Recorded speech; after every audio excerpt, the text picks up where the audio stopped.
اللہ اللہ اللہ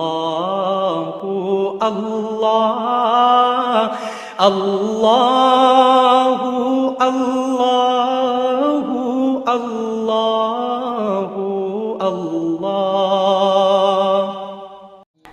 نماز میں وسوسے بہت آتے ہیں، کیسے بھگایا جائے؟ دیکھو، نماز میں وسوسے اگر اس طرح کے آ رہے ہیں نا، وسوسے دو طرح کے ہوتے ہیں۔ بعض لوگوں کو طہارت یعنی ناپاکی کا وسوسہ شروع ہو جاتا ہے کہ پتہ نہیں ہوا تو نہیں خارج ہوئی ہے، پیشاب کا قطرہ تو نہیں نکلا، تو اس کے بارے میں صحیح حدیث ہے کہ جب تک 100% یقین نہ ہو وضو ٹوٹنے کا، اس وقت تک یہی سمجھا جائے گا کہ وضو باقی ہے۔ اب جو وسوسے کا مریض ہے اس کو یہ شبہ ہوتا ہے پتہ نہیں مجھے 100% یقین ہو رہا ہے کہ نہیں ہو رہا ہے، تو اس کا علماء نے حل لکھا ہے کہ اگر آپ قسم اٹھا کے کہہ سکیں نا، کوئی اس وقت پوچھے کہ بھئی آپ کی ہوا خارج ہوئی ہے یا پیشاب کا قطرہ نکلا ہے، تو آپ قسم اٹھا کے بولیں اللہ کی قسم ہوا خارج ہوئی ہے، تو یہ اس کی علامت ہے آپ کو 100% یقین ہے۔ یعنی اگر آپ قسم اٹھا سکتے ہو تو کہا جائے گا کہ وضو ٹوٹا ہے۔ لیکن جو وہمی ہے نا وہ کہے گا پتہ نہیں میں قسم اٹھا سکتا ہوں کہ نہیں اٹھا سکتا، یہ بھی ہوتا ہے۔ اگر کوئی اس وقت مجھ سے پوچھے تو میں کیا قسم اٹھا سکتا ہوں، تو یاد رکھو اگر آپ کو اس میں ڈاؤٹ ہو رہا ہے اس کا مطلب ہے آپ قسم نہیں اٹھا سکتے، کیونکہ جب آپ نے کوئی یقین ہوتا تو کہتے ابھی رات کا وقت ہے نا، میں آپ سے پوچھوں بھائی ظہر ہے یا رات ہے، تو آپ قسم اٹھا کے فوراً، کوئی کتنا ہی وہم کا مرض ہو آپ قسم اٹھانے میں ہچکچاؤ گے نہیں۔ تو اگر یہ ہو رہا ہے پتہ نہیں قسم اٹھا سکتا ہوں، تو یہ اس کی علامت ہے کہ آپ قسم نہیں اٹھا سکتے اور آپ کا وضو نہیں ٹوٹا۔ پھر یہ فکر نہ کریں کہ حقیقت میں ہوا خارج ہوئی ہے نہیں ہوئی ہے، بس اللہ اس کے رسول نے جب کہہ دیا کہ آپ کا وضو باقی ہے تو وضو باقی ہے۔ دوسرا وسوسہ تجوید کا ہوتا ہے، الحمدللہ کو الحمد پتہ نہیں ہا حلق سے نکل رہا ہے کہ نہیں نکل رہا، یہ بھی ہوتا ہے۔ اتنی زور زور سے پڑھتے ہیں کہ ساتھ والے کے لیے نماز پڑھنا مشکل ہو جاتا ہے۔ تو ایسے وسوسے کے مریض کو چاہیے بس جلدی سے پڑھ لیا کرے۔ کسی نے بڑا اچھا ملفوظ بھیجا حضرت ڈاکٹر عبدالحی رحمۃ اللہ علیہ کا، کہ ان کے پاس ایک شخص آیا اور کہنے لگا میرے تو سجدے ہی بیکار ہیں، میری تو نماز ہی بیکار ہے، نماز میں دل ہی نہیں لگتا اور وسوسے آتے ہیں، پتہ نہیں کہاں توجہ ہوتی ہے، ایسی نماز کا کیا فائدہ، ایسے سجدوں کا کیا فائدہ؟ انہوں نے کہا یہ جو تم عجیب سی اور عجیب سے سجدے کر رہے ہو جس میں تمہیں وسوسے آ رہے ہیں، کیا یہ سجدہ مجھے کر سکتے ہو ایسا سجدہ؟ انہوں نے کہا نہیں یہ تو نہیں کر سکتا۔ کتنی کیا پیاری دلیل ہے۔ انہوں نے کہا اس کا مطلب ہے کہ یہ وہی سجدہ ہے جو صرف کس کے سامنے ہوگا؟ اللہ کے سامنے۔ اس کا مطلب یہ قبول ہو رہا ہے، تبھی یہ کسی اور کے سامنے نہیں ہو سکتا۔ تو وہم کے مریض کو چاہیے بھائی، اسی طرح جن لوگوں کا نماز میں دل نہیں لگتا، خیالات آ رہے ہیں، بھائی ہے تو نماز نا، یہی خیالات والی نماز آپ کسی اور کے سامنے کھڑے ہو کر کبھی نہیں پڑھو گے، یہ اللہ ہی کے لیے۔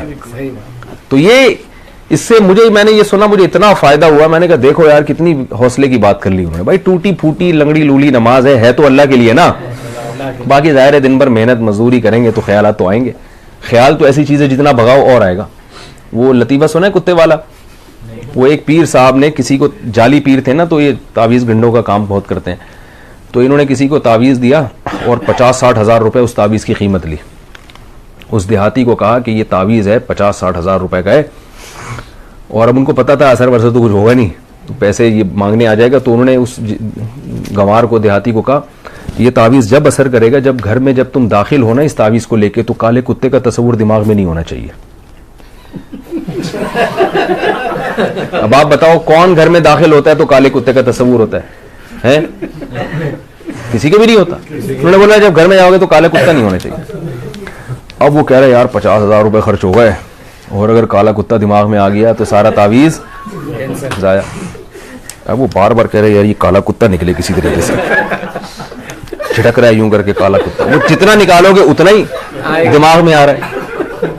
اب گھر کی دہلیز پہ پہنچ گیا تو یوں کر کے کتا نکال رہا ہے، کتا نکال رہا ہے، اور آ بھی کالا ہی رہا ہے۔ کہہ رہے کم وقت ایک تو آ بھی کتا رہا ہے اور اوپر سے کالا ہی آ رہا ہے۔ بھائی 3 دن تک یہ کرتا رہا ہے، گھر میں داخل ہی نہیں ہو رہا، بچوں کو باہر نکال دیا، کھانا ادھر ہی دو مجھے، جب کتا نکلے گا تو گھر میں داخل ہوگا میں۔ لیکن کتے نے تو اور گھسنا تھا، بالآخر یہی ہوا کہ گھر میں گیا تو ذہن میں کتا تھا۔ بعد میں آیا وہ اپنے جعلی پیر سے کہنے لگا یہ اثر ہی نہیں، انہوں نے کہا میں دیکھا مجھے تو پتہ چل جاتا ہے تمہارے ذہن میں کتا تھا، اور عقیدت ہوگی کہ ایک تو ان کو پتہ بھی چل گیا۔ تو وسوسہ ایسی چیز ہے جتنا نکالو گے اتنا ہی آئے گا۔ اس لیے حکیم الامہ حضرت مولانا اشرف علی تھانوی رحمہ اللہ نے لکھا ہے کہ وسوسے کا حل یہ ہے کہ نہ نکالو نہ خود سے سوچو، جو خود سے آ رہا ہے آنے دو، آنے تو اللہ جب اسی وسوسے کے ساتھ نماز قبول کر رہے تو ٹھیک ہے.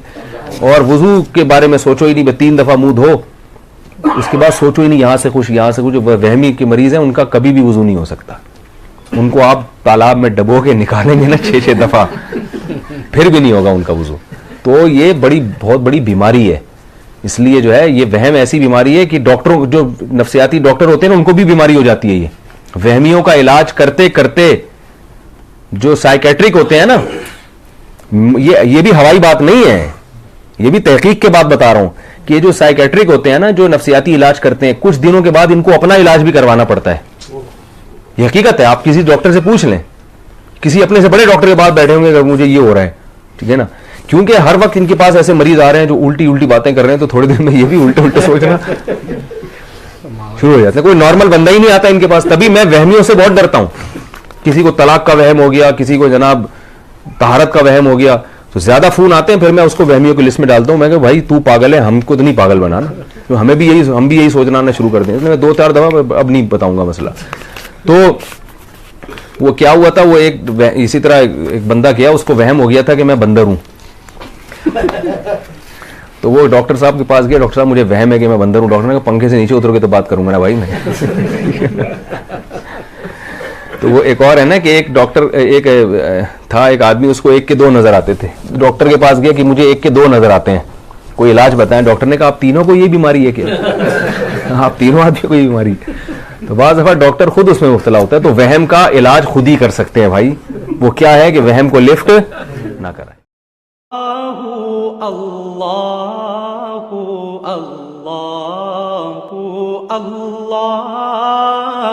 اللہ اللہ اللہ اللہ